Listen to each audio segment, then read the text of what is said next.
राम नारायण राम ग्रंथ आणि दर्शनशास्त्र ही खरी बुद्धीमधूनच बाहेर आली आहेत. सिद्धी, मुक्ती, निर्वाण आहे की नाही ही नंतरची गोष्ट आहे. जर रक्त आणि मांसाच्या या शरीराने इतके काही साध्य केले असेल तर सर्वप्रथम आपण या शरीराचीच पूजा केली पाहिजे. जर वास्तवाने एवढ्या सृष्टीची निर्मिती केली असेल तर आपण प्रथम त्याचा अभ्यास करणे आवश्यक आहे. आपल्या अंतर्मनातील स्वराची ओळख आपण वास्तवातूनच काढली पाहिजे. याच्यातच क्षिती, अप, तेज, मरुत आणि व्योम यांची संकल्पना आहे.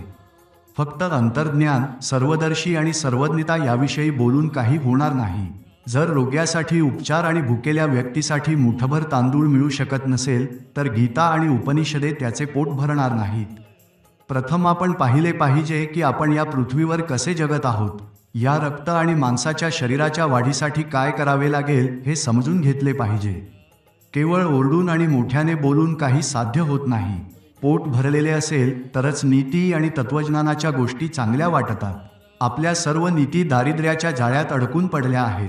कितीतरी जाती नष्ट होत चालल्या आहेत पण त्यांच्याकडे पाहण्याचा कुणीही प्रयत्न करत नाही. त्यांच्यासाठी शिक्षणाची कोणतीही सोय केली जात नाही.